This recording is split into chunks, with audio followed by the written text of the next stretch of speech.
Senses are something that we all use every day to perceive reality, and these senses are also an element of anime that many shows play with to create fiction. Dragon Ball has ki, Naruto has chakra, and there are many other ways to build upon the idea of senses in human perception. A lot of these ideas work on concepts based in reality. However, Myriad Colors Phantom World is one of the anime that debatably uses the idea in a very different way. But before we talk about how it does things differently, you should know that the show, released in 2016, has a dub and is 13 episodes long. In this story, a chemical was spread around the world that affected everyone's perception of reality. Imagination and emotions were given the power to change reality. This allowed the existence of monsters and humans that possessed extreme powers. These powers could range from having super strength to summoning monsters using drawings. A large part of awakening these powers seems to correlate to strong emotions and the user's personality. The strong emotions are the catalyst, while the personality determines what kind of power the person receives. In the story, we follow Haruhiko Ichijo, a 15-year-old high school student, who's part of a phantom hunting club.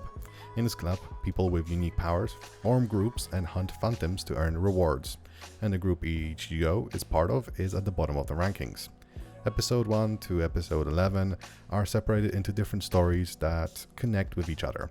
Each episode has a phantom that the group needs to defeat. However, a lot of the time, in reality, the focus is on the characters and the world.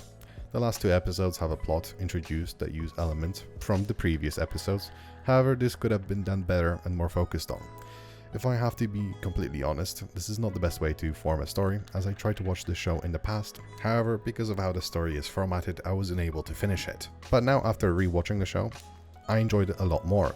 The first time I tried to watch this show was probably around 6 years ago, so to be fair, I can't quite pinpoint the exact reason why I stopped watching it. But I'll go into more detail about what I think of the story in the actual conclusion. While I might have some problems with how the story is formatted, the character development and writing is actually very well done. Haruhiko is a knowledgeable, kind-hearted boy with a robust demeanor. He's an expert on phantoms and changes over the decades. Despite some initial awkwardness in meetings, he's the reliable information source for his team.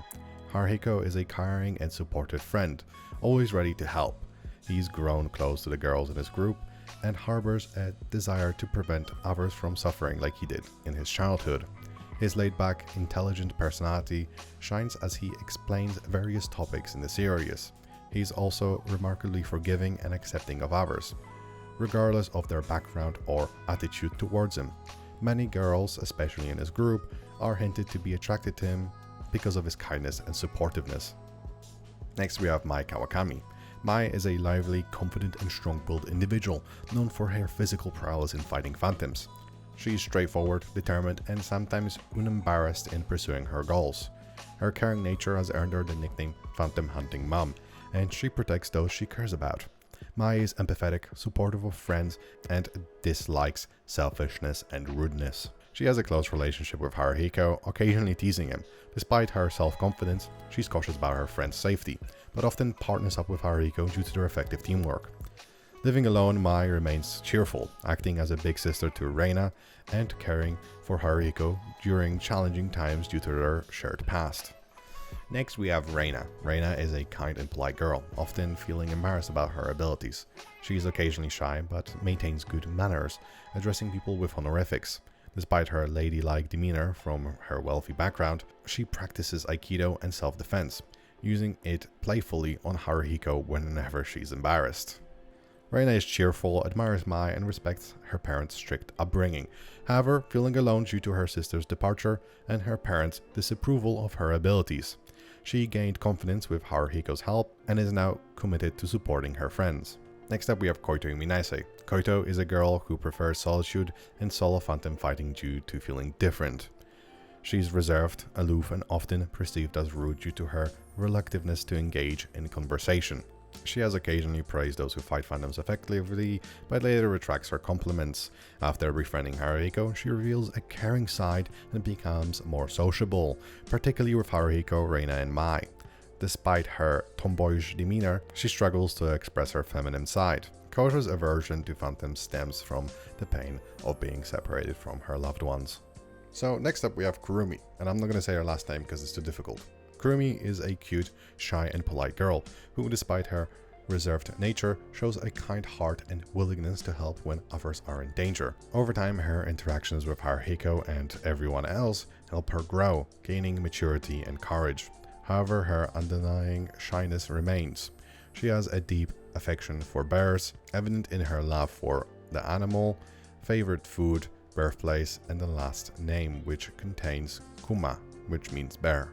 I just realized how you actually say her name. It's Kuma Makura. Yeah, Kuma Makura. Tuma Matada. Okay, so lastly we have Ruru. Ruru is a lively and cheerful individual known for her constant smile. She can come across as childish and blunt, often saying frustrating things that irritate Haruhiko. She takes pride in her leadership skills and isn't shy at all. Ruru's popularity among the girls at Hosei Academy is evident as she frequently gets invited to lunch. She's friendly and straightforward, addressing people by their first name upon first meeting them. She herself is actually a phantom that follows Haruhiko around from the start of the story till the end of the story. The action aspect of the show focuses on different powers that the characters possess and the conditions that the phantoms have for suppression or purification. One of the more obscure things that the group needs to do to suppress a phantom is to perform a limbo dance. In the actual episode, there is more of an idea of danger added with electricity coursing through the ropes. This allows for a lot of freedom in the way that the action is presented in the show, not relying on fighting scenes and using more out-of-the-box ideas. Some of the phantoms work according to human emotions that created them.